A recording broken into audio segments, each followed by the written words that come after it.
जय हिंद साथियों जैसा कि आप सभी जानते हैं कि किसान आंदोलन चल रहा है और किसान आंदोलन को 80 से 85 दिन हो गए हैं और इन 80 से 85 दिनों में 200 किसानों की मौत हो चुकी है।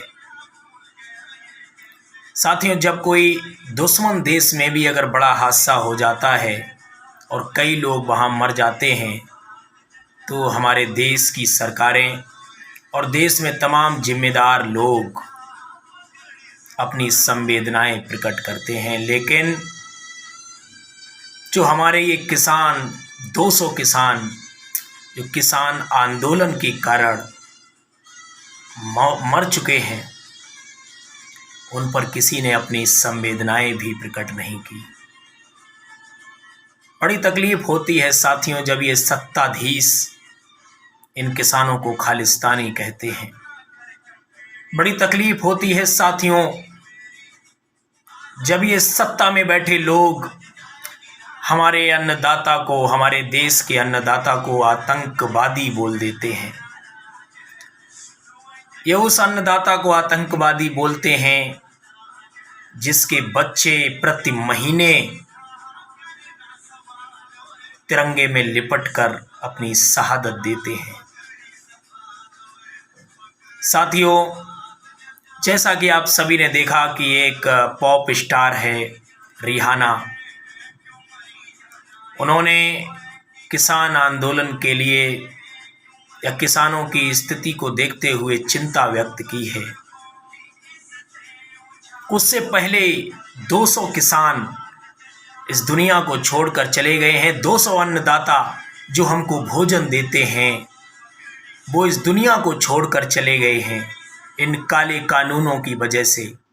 तब किसी भी बॉलीवुड एक्टर ने, जो ये बॉलीवुड के भांड हैं, जो ट्वीट करने के रुपए लेते हैं, इन्होंने किसानों के हक के लिए बात नहीं की। और जैसे ही किसी एक विदेशी पॉप स्टार ने, रिहाना ने इन किसानों के लिए अपनी चिंता व्यक्त की तो ये सभी सारे के सारे फड़फड़ाने लगे।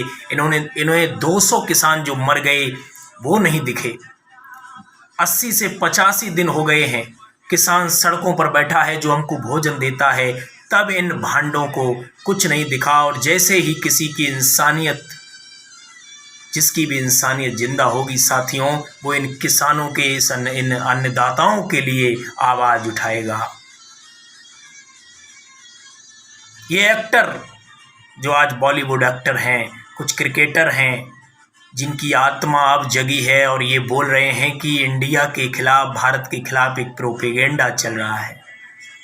अरे ये प्रोपेगेंडा नहीं है, ये तुम्हारे जैसे दलाल नहीं है, इनका ज़मीर जिंदा है।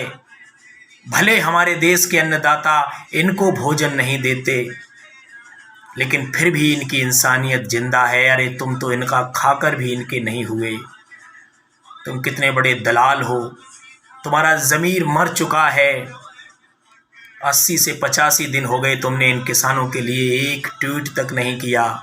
और जैसे ही रिहाना ने और तमाम दुनिया भर के लोग इस किसान आंदोलन का समर्थन कर रहे हैं, इन किसानों के लिए चिंता व्यक्त कर रहे हैं, तब तुम्हारी आत्मा फड़फड़ाने लगी और तुम सत्ताधीशों के गुण गाने लगे।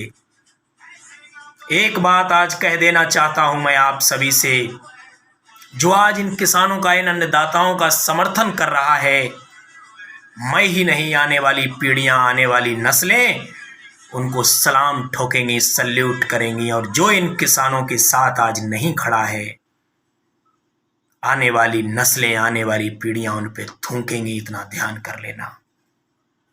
जो आज इन किसानों के साथ नहीं खड़ा है, कल वो खड़े रहने लायक नहीं बचेगा, अपना चेहरा छुपा नहीं पाएगा। जो आज किसानों के साथ नहीं है, आने वाले जब उनके बच्चे होंगे तो इस समाज में आंखों से आंखें मिलाकर चल नहीं पाएंगे, क्योंकि ये समाज, ये देश उन पर थूकेगा। इतना ध्यान कर लेना। जय हिंद, जय भारत। आखिर में यही कहूँगा कि किसान मेरा भगवान है और मैं अपने भगवान का समर्थन ही नहीं, उसके लिए संघर्ष भी करूँगा। जो मेरा साथ देना चाहता है, मेरी इस वीडियो को आगे बढ़ाए। अरे कम से कम कुछ नहीं कर सकते तो जो बोल रहा है उसका समर्थन तो करो। और अगर उसका समर्थन भी नहीं कर सकते तो कम से कम हमारा मनोबल तो मत गिराओ। हमारे उस अन्नदाता को, जो इस हिंदुस्तान का अन्नदाता है, जो हमको भोजन देता है, हमारा पेट भरता है, कम से कम उसको खालिस्तानी और आतंकवादी तो मत बोलो, आतंकवादी तो मत बोलो। साथियों, समर्थन करिए, समर्थन करिए।